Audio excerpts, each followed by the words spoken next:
I have with me today a gentleman that I had heard about for a long time, and then I got to meet him at a police training conference. And what he does is so extraordinary for this profession that I wanted you all to meet him. He is an attorney.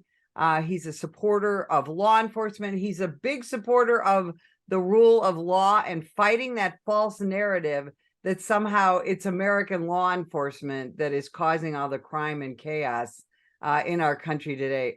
Imran Ali, welcome to the show. Thank you for having me, Betsy. I appreciate it. So I first got to hear you speak at a conference my husband and I were training at, and you you're from Minnesota. You can talk about that. And you were a prosecutor who really loved doing your job and just wanted what was right for your community, right? Yeah, I mean, I been a prosecutor for years, loved my job, loved serving the community, loved helping victims of crime, and really looking forward to in 2022 running actually for our elected DA position in the county. It's even though I didn't want to do it, my boss at the time said, you'd be a really good leader. And so I was flattered and excited at the same time to kind of continue my public service as way of an elected county attorney. And so I was looking forward to that. Now, as a prosecutor, you work closely with law enforcement, don't you? I do. As a prosecutor, I started my career working really with our undercover narcotics as the director of our undercover narcotics task force, and then went into working as the director of our human trafficking task force for the last 7 years. We not only did we work together, we actually were housed together, and so that way we had an ability for the officers to get firsthand information and firsthand clarification on the law. And as a prosecutor, I was able to get really firsthand information about what was going on, what was needed, and whether or not my assistance through warrants or complaints could be utilized. So it was a very neat system that we had set up in Minnesota.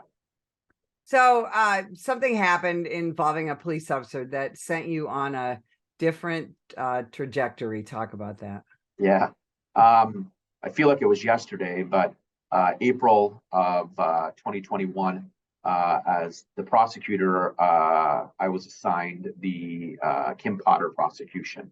And for your viewers, just to give them a little bit background, this was an officer in the city of Brooklyn Center that there was a traffic stop. She meant to use her taser, but instead used her firearm.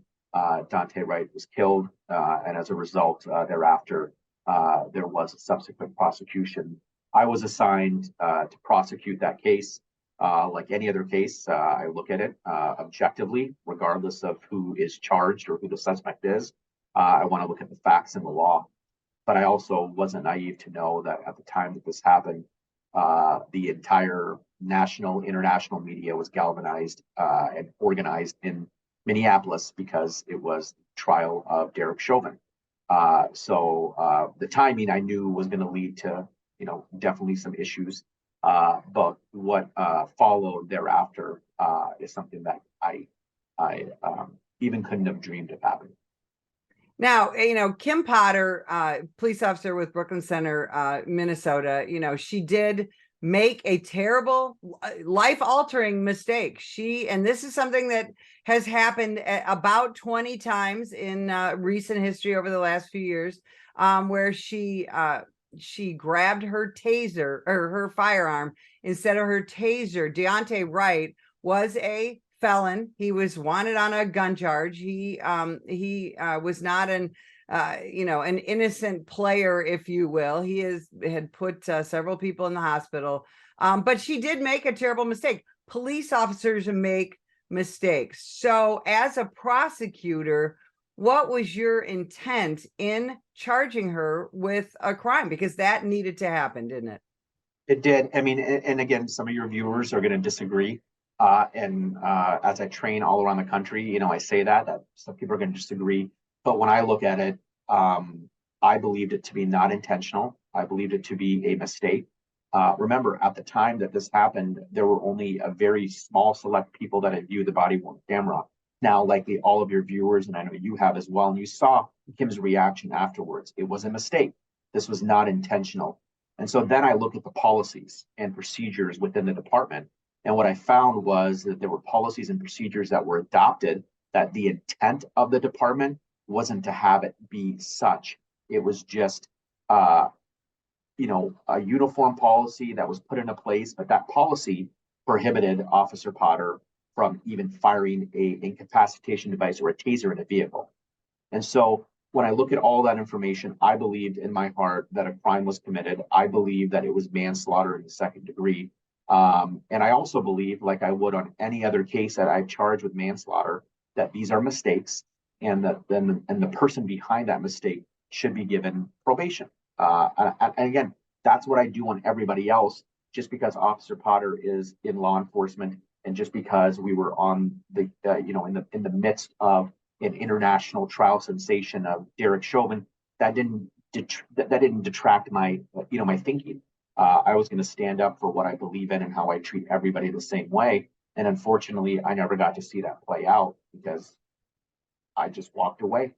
I can talk about what I witnessed firsthand, but I can tell the viewers this, that everything that you read about or everything you see involving anything post 2020 and these riots and the mob and the intimidation that has happened to elected officials, to DAs, to witnesses, to judges, to juries, to law enforcement officers, until you are in it, and until your life is threatened, until your family's life is threatened, until protesters are outside of your home, which luckily I didn't experience, but I did experience the threat of them coming there and evacuating my house within 10 minutes. Until you've experienced all of that and the vile nature of these individuals that are completely misguided in the truth, I don't think anybody understands really how difficult that is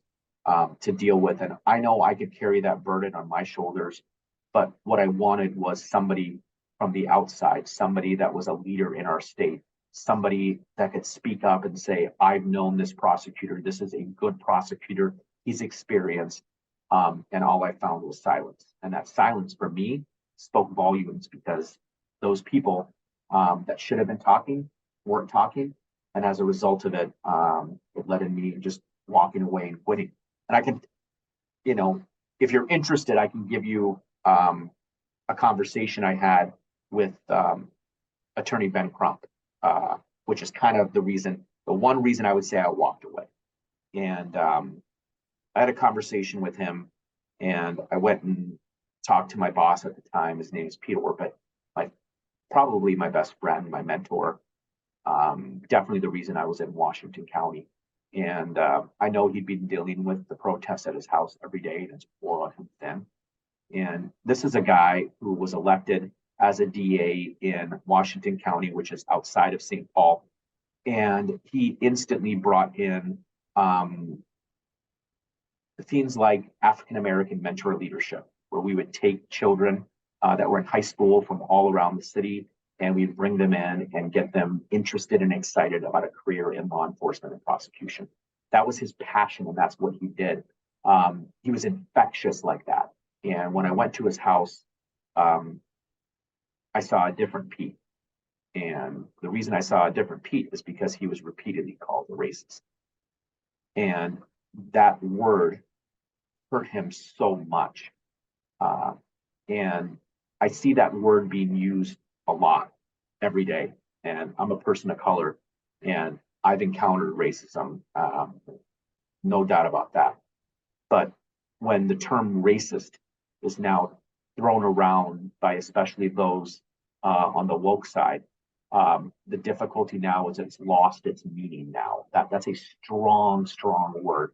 And when everybody's a racist now, there's no longer the power that's behind that word anymore. It's been lost. So you met with Benjamin Crump. I want to remind people who that is. He is the young Al Sharpton, if you will.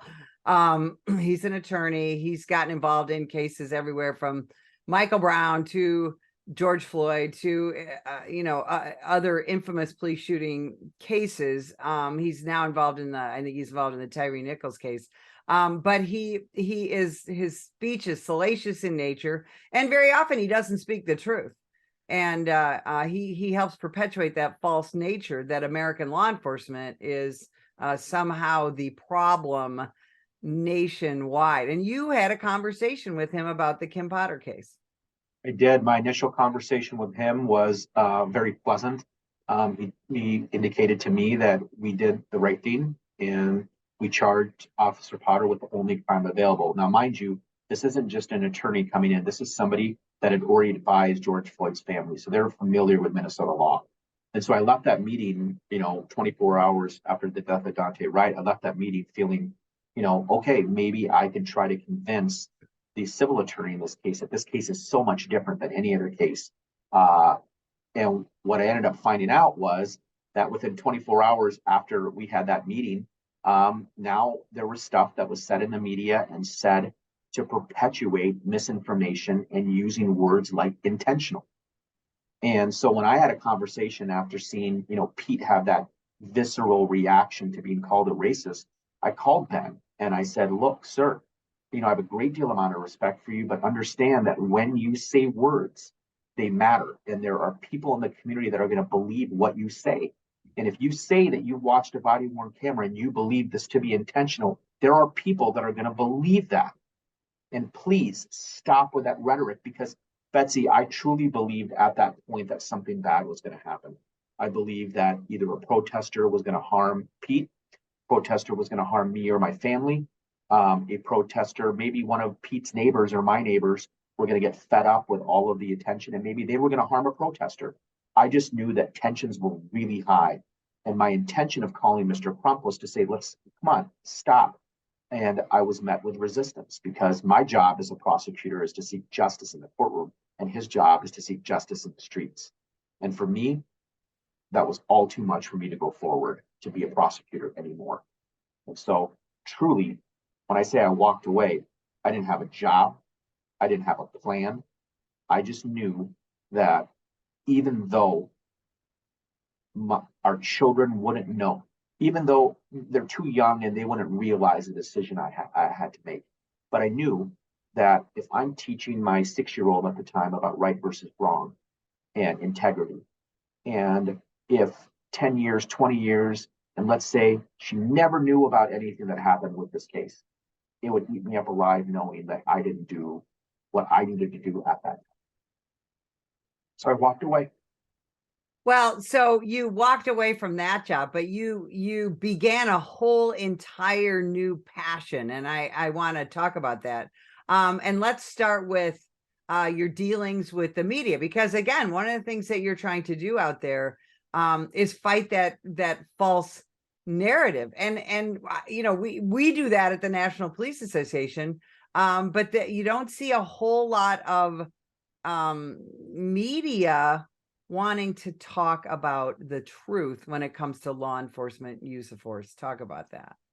Yeah, I saw it firsthand with the Derek Chauvin case, because regardless of what anybody thinks about Derek Chauvin and George Floyd, take away all of that.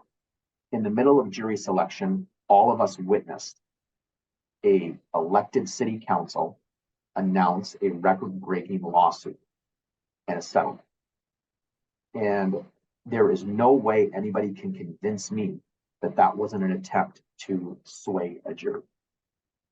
There's just no way anybody else can convince me as a lawyer, knowing how long those civil cases take. And I'm watching that be covered by the media, and I'm shocked that that's covered by the media while we are in the middle of jury selection in a televised, sensationalized way. But what I've started to do is the last 18 months, I've started archiving headlines from not only here locally with all of the affiliates, the ABCs, the NBCs, Fox, but also our local papers, our national papers. And my point of doing that is to show that a headline is written by an editor intended to divide our country. And I can give you countless examples of over a headlining that was so salacious that does not take into account truly what happened. I'll give you a couple examples. This is stuff that I am seeing every day. In Minnesota, we had a case in which there was somebody that was charged with homicide that was on a warrant. Law enforcement got eyes on him. They see him exit a gas station. He ends up fleeing when they try to do a traffic stop, which, of course, now everybody flees because there's no incentive to pull over. So he takes off, he flees, he runs through a stop sign and kills a young girl and crashes into a vehicle. There are 4 people in the vehicle and kills a young girl. I believe she was 7 years old. And when the police pulled him out of the wreckage of his car, of course, he's fine. He never said anything about, is she okay or is anybody okay? His first response was something along the lines of, why were you guys chasing me? You weren't supposed to. And if you look at the headlines were drastically different. And when you look at one particular headline that was shared everywhere and was picked up by the AP, was that police pursuit ends in death of 7-year-old girl. Is that truly justice to what happened? I don't believe so. I truly don't believe so. That looks as if law enforcement was acting outside of the scope of their duties, and that their police chase recklessly caused the death of another. When we know we have a murderer that's on the streets, we have to protect, we have to get this person into custody. They have at least probable cause that a murder has been committed, and this individual shows disrespect for law enforcement and authority, flees, kills another individual, and yet our media blames it on the police. One example, Betsy, of thousands and thousands of media headlines that I have seen that do not accurately depict what has happened. And as a result, what I believe when I go and do my trainings, I don't think we're a divided country. I truly don't. I think it's those media companies that are using headlines to create that division, a division that simply isn't there. We have differences. We are divided in the sense of, there are people that are on one side or on the aisle or the other, but it's not this big division that all of the national media syndicates would like us to believe. It's not that way. We have communities that support law enforcement, that love law enforcement, that understand that they are in a difficult, dynamic situation every day. And we have people out there that want to see police do better. And so do I, so do you, and so do your viewers. Unfortunately, the media, especially in our country, has really shaped this division and has put fuel on a fire that, quite frankly, didn't need fuel. Yeah, no, and that's so well spoken, because that's something that at the National Police Association, we fight every single day, is to educate Americans, partially through the media. Of course, we have website and social media and things like that, and speaking engagements. And that's one of the things you're doing is you're fighting this. We have about 3 minutes left. You're fighting this through policy, training, information. Talk about that. Tell people what you're doing now. Yeah, I didn't have a job and then got picked up by a law firm, and they said, so talk about, my letter got leaked to the media so everybody knows, what do you want to do? And I said, honestly, if I could pick a job, I would do something where I can give back to the community. I've been a public servant at heart. My father worked for the federal government. I have lots of nieces, nephews, uncles, aunts, brothers, sisters that have served in the military. And so I've always been a public servant at heart. And what I want to do is I want to give back. And what I want to truly, the message that I want to give law enforcement is a message of hope, that don't be discouraged. We need you still. The other message is that we can do better. Don't listen to the media and don't listen to the people saying that you have to be perfect. We can be better collectively, just like they can be better. But unfortunately, everybody has their fingers pointed at police because everything is to be blamed on police. But if police do something good, nobody gives them the credit. That's deserved. And so that resilience piece is so important when we're dealing with recruitment and retention, and also getting back to true training. So use of force. I train all around the country in use of force. I've trained over 10,000 sworn just last year. And I can tell you that from Indiana to Washington to California to Minnesota to the East Coast, I hear from law enforcement that have attended my training and say that I have never heard use of deadly force trained from that way from anybody else. And my reasoning for doing that is that I want to protect, not only inform them about making those sorts of split-second decisions, but also to protect them that if they are involved in a DA that is or an AG that is a renegade or an activist DA or AG, that they're also now have the protection of my training, where if they want to subpoena me, go right ahead. Because I'll talk about the facts, I'll talk about the law with no politics. Absolutely. Where can people find out more about you, your training, your appearances? Tell people how they can find you. Well, I'm at Eckberg Lammers. I'm at a law firm in Minnesota. You can find me on our website. It's www.letacUSA.com. So it's letacUSA.com. There you'll find more about myself, more about the team of people that we have. We have former prosecutors, former law enforcement, former criminal analysts. We have a good group of people that we're assembling here. You can find out about our trainings. We have several conferences. We have a human trafficking conference coming up in Las Vegas. We also have our first ever use of force symposium that's going to be in Scottsdale, Arizona, the second week of May. That is fantastic. I cannot thank you enough for taking time out today to spend some time with us. If you would like more information about the National Police Association, visit us at nationalpolice.org. Sam, put the gun down! Put the gun down! Last year, law enforcement officers were involved in hundreds of thousands of use of force incidents. A use of force incident is when an officer must use nonverbal tactics to gain control of a dangerous situation. Put the knife on the ground. In many cases, officers have no choice but to use force when a suspect doesn't comply with a lawful order. Use of force is always ugly. No one likes it, especially police officers. Together, we can help de-escalate these dangerous encounters. Help police officers by complying with their lawful orders. Don't attack, attempt to disarm, or flee from an officer.